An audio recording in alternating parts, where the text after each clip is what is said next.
Buenas tardes, compañeros. Yo me encargaré de hablarles sobre el contexto sociocultural, económico y político. Social. El barroco es una época contrapuesta al Renacimiento que destaca por un siempre presente sentimiento de desconfianza, pesimismo y desengaño. Estos son algunos aspectos de esta época. El inicio del barroco vino marcado en los distintos estados europeos por diversos hechos históricos. En España, el acceso al trono de Felipe II y el inicio de la hegemonía española. En Italia, la reunión del Concilio de Trento y el inicio de la Contrarreforma. En Alemania, la paz de Augsburgo. En Francia, la religiosa consolidada por el Edicto Nantes. Y en Inglaterra, el cambio de dinastía de los Tudor a los Estuardo. El barroco nace en Italia a finales del siglo XVI. Se extiende y domina toda Europa como una corriente artística literaria frente a las tendencias paganas del Renacimiento, aglutinándose en el movimiento religioso conocido como Contrarreforma. Durante esta Contrarreforma fue cuando el barroco se extendió más. Este era un movimiento oposición del protestantismo.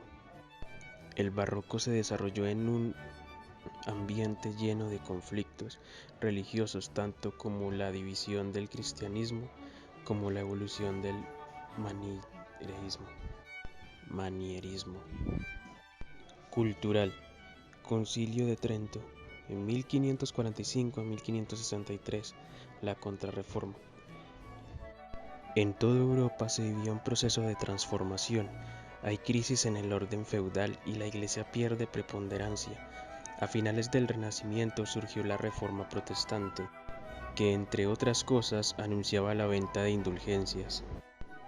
La Contrarreforma fue la respuesta de la Iglesia Católica, la Reforma Protestante, el conflicto ecuménico de Trento, 1545 a 1563, convocado por Pablo III y apoyado por Carlos V.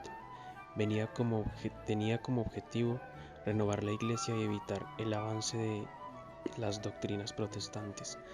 Algunas de las medidas tomadas en Trento tuvieron importantes consecuencias en el arte. Por un lado, el deseo de hacer más atractivos los ritos católicos facilitó el desarrollo del arte barroco con toda su decoración y teatralidad, generando un contraste con los austeros templos protestantes. La Iglesia Católica reforzó el papel de los santos y la Virgen como intermediarios ante Dios, abundando sus representantes en el arte, al contrario de lo que ocurría en la zona protestante. La Iglesia Católica busca un arte que sirva a su doctrina, un arte deslumbrante y teatral, que ciegue a los fieles con sus dorados y su complejidad visual. La monarquía busca el deslumbramiento de sus palacios y edificios de gobierno, refuerza la estructura de poder. Contexto político.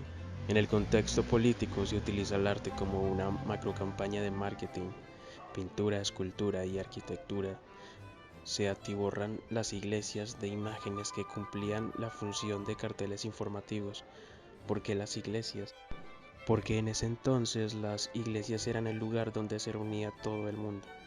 Prácticamente iban cada semana o incluso varias veces por semana, por lo que día tras día, viendo esas imágenes, quedaban grabadas en la mente de cada persona, siendo estas imágenes utilizadas como instrumento de poder y propaganda política o difusión del catolicismo. A través de la emoción, siendo un arte profundamente emotivo y dirigido al corazón, no a la razón.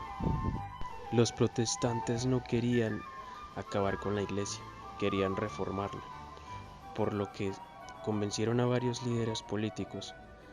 La iglesia se opuso al cambio y en respuesta a este fue entonces que se dio la Contrarreforma, ya que responde a la reforma protestante que comienza Martín Lutero en 1517. Dicha contrarreforma fue establecida por primera vez por el Papa Pablo III en 1545, luego por el Papa Julio III entre 1550 y 1555 y finalmente por el Papa Pío IV en 1563.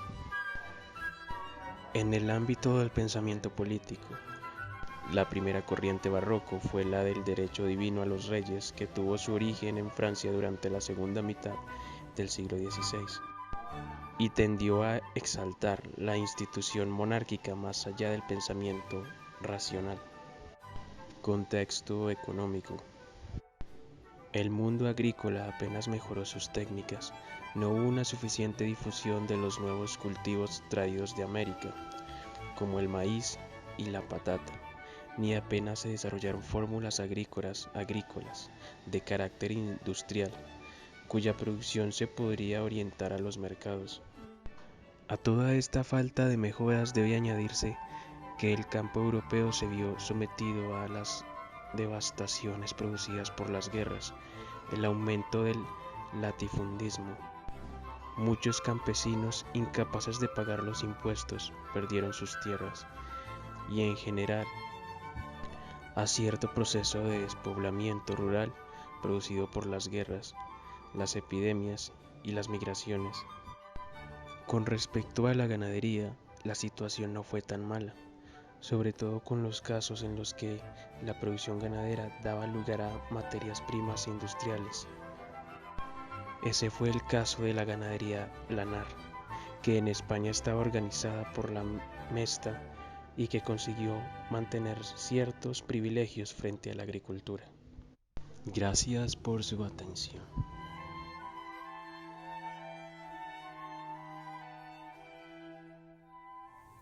El cambio y las fases que hubo en la arquitectura de este tiempo se describen fácilmente como barrocas.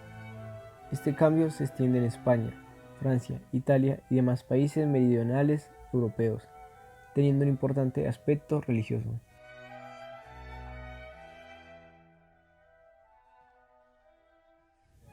También se implementa el rococó.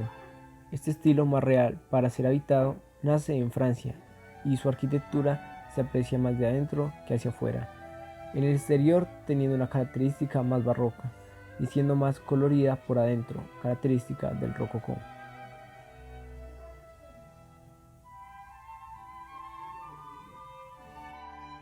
En estos se usan tres de los estilos más importantes en la historia, que son la utilización de espejos, la madera, estucado, utilización de colores pasteles y dorados.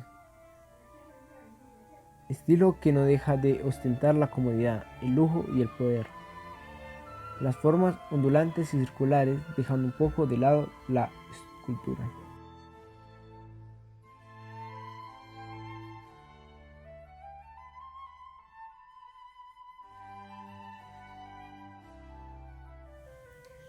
Se inició un movimiento religioso cristiano en Alemania en el siglo XVI por Martín Lutero, que llevó a un cisma de la Iglesia Católica para dar origen a numerosas iglesias agrupadas bajo la denominación de protestantismo. No tardaron en aparecer otros grupos que iban más allá de la posición defensiva de Lutero. Estas estaban dirigidas por Mauricio Zwingli en Zúrich y Juan Calvino en Ginebra. Estos dominaron gran parte de Europa, poniendo en cuestión la existencia de la Iglesia romana. Estas reformas también pusieron a la arquitectura, la música y las pinturas como medio de crear ambientes más místicos.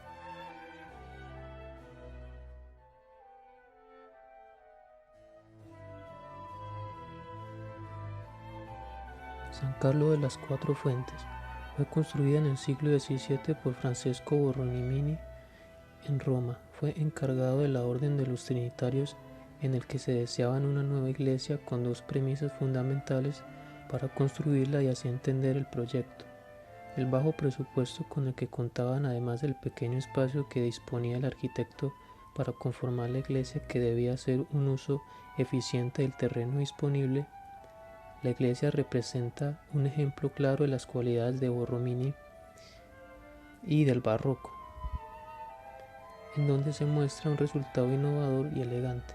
Junto con la iglesia se construiría también el convento, logrando una variación geométrica en la composición con la elipse de la iglesia y el rectángulo del convento.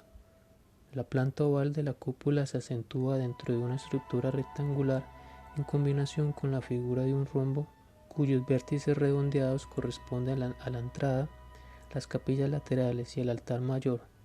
La planta de la cúpula está formada por dos circunferencias tangentes unidas por arcos de circunferencias tangentes a ambos a su vez. La figura resultante, por lo tanto, no es elipse sino una forma oval. La ondulante fachada barroca está definida a través de formas cóncavas y convexas de grandes columnas corintias. Estas dividen la fachada en dos partes, de 2 alturas cada una, y en 3 secciones, la de la entrada y la de los lados de esta. Un gran entablamiento situado entre estas columnas corintias ayuda a separar aún más la parte baja y alta de la fachada. Un segundo grupo de columnas corintias de menor tamaño enmarcan nichos, esculturas y ventanas, además de la entrada de la iglesia y del gran óvalo soportado por ángeles en la parte alta de la fachada. Sobre la entrada, 2 querubines flanquean la figura de San Carlos Borromeo, escultura hecha por Antonio Raggi en 1675. A ambos lados de este conjunto se encuentran esculturas de San Juan de Mata y de San Félix, fundadores de la Orden Trinitaria. Sobre la puerta se encuentra emblema del Vaticano, las llaves y de la Orden Trinitaria, una cruz griega formada por una barra azul horizontal y una roja vertical. Este último emblema aparece en diversos lugares de la decoración de la iglesia. El complejo interior de la iglesia se compone de 3 zonas, la base, la cúpula y la zona de transición entre estas dos. El altar mayor se sitúa en el eje principal de la planta. En el lado opuesto de la entrada, los altares están dedicados a San Miguel de los Santos y a San Juan Bautista de la Concepción. Alrededor de la iglesia hay un total de 16 columnas corintias que sostienen un gran entablamiento. Los grupos de 4 columnas enmarcan nichos, molduras y puertas, aportando variedad a la ondulante pared que limita el espacio interior. Este conjunto de elementos se colocan respecto a una geometría concreta, creando un ritmo.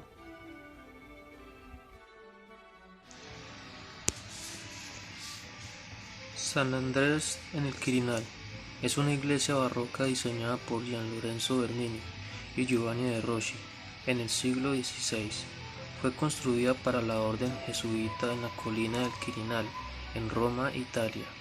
Esta fue la tercera iglesia jesuita, orden fundada por Ignacio de Loyola en 1540, que se construyó en Roma. Después de la iglesia del Jesús y la de San Ignacio, la iglesia servía como sede del noviciado desde su creación en 1566, gracias a la donación de la antigua iglesia a los jesuitas, cuya organización estaba entonces bajo el mando de Francisco Borgia por parte de Giovanni Andrea Croce, obispo de Tivoli. La iglesia se sitúa en una de las 7 colinas de Roma, Italia, la del Quirinal, en el número 30 de la vía del Quirinale. Frente a ella se encuentra el Palacio del Quirinal y sus jardines.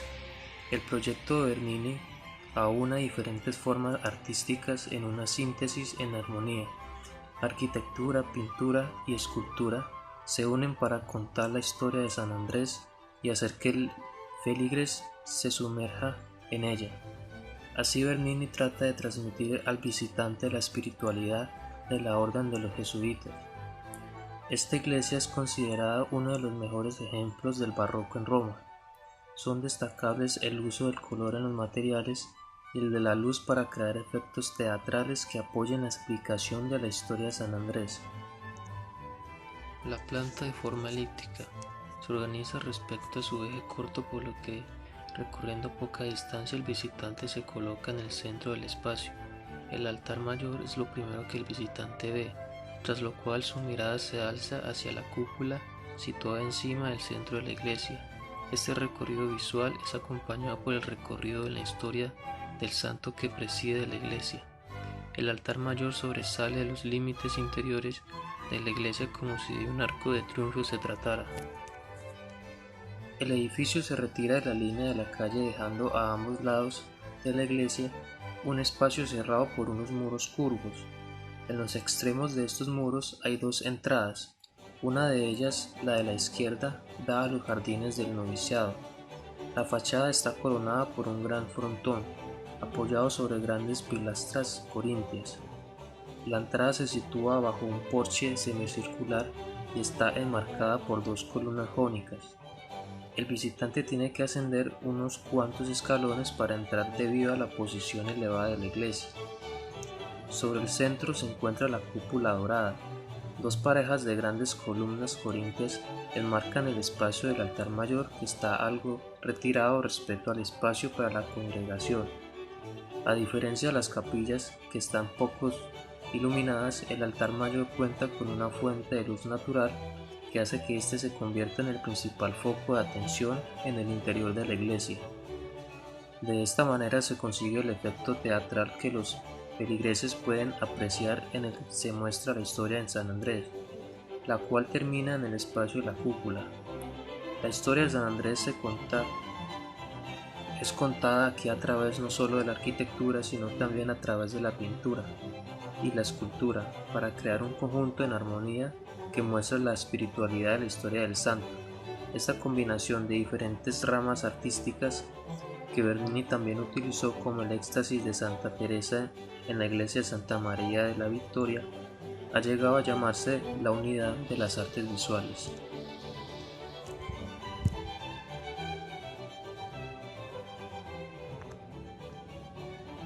La iglesia de San Ignacio de Loyola es una iglesia barroca de Roma construida en 1626 y dedicada a San Ignacio de Loyola, el fundador de la Compañía de Jesús. Ludovico Ludovici, sobrino del Papa Gregorio XV, se encargó del patrocinio de la nueva iglesia y de dirigir el proyecto después de la muerte del pontífice. Para ello se convoca un concurso entre los arquitectos jesuitas para poder así economizar el proyecto. Primero se presentó el arquitecto Antonio Sasso, pero después fue desembancado por el proyecto de jesuita Horacio Grassi, que fue aceptado en 1627. Para su construcción se siguió el estilo de la iglesia del Gesù, también en Roma, y donde se puede visitar la tumba de San Ignacio de Loyola. Es una de las iglesias barrocas más recargadas, con un amplio interior adornado con piedras precisas de mármol. El presbiterio y el ábside son obras de Andrea Pozzo. El efecto escénico es sorprendente. El muro del ábside parece multilateral, mientras que en realidad es un muro cóncavo. Las pinturas ilustran los momentos fundamentales de la vocación de San Ignacio y la fundación de la Compañía de Jesús. El fresco de la bóveda, el papel de San Ignacio en la expansión del nombre de Dios por el mundo, fue pintado también por Andrea Pozzo en 1694. El techo parece no terminar nunca y parece que sea tridimensional, pero es un efecto visual concebido con la arquitectura y la luz de la iglesia. Y por último, la falsa cúpula de la iglesia. En el suelo hay un pintado, un punto amarillo en el que miras hacia arriba y ves la cúpula. El engaño viene cuando te mueves un poco y vuelves a mirar. Entonces la cúpula se deforma y es porque no hay cúpula. Es ilusión óptica.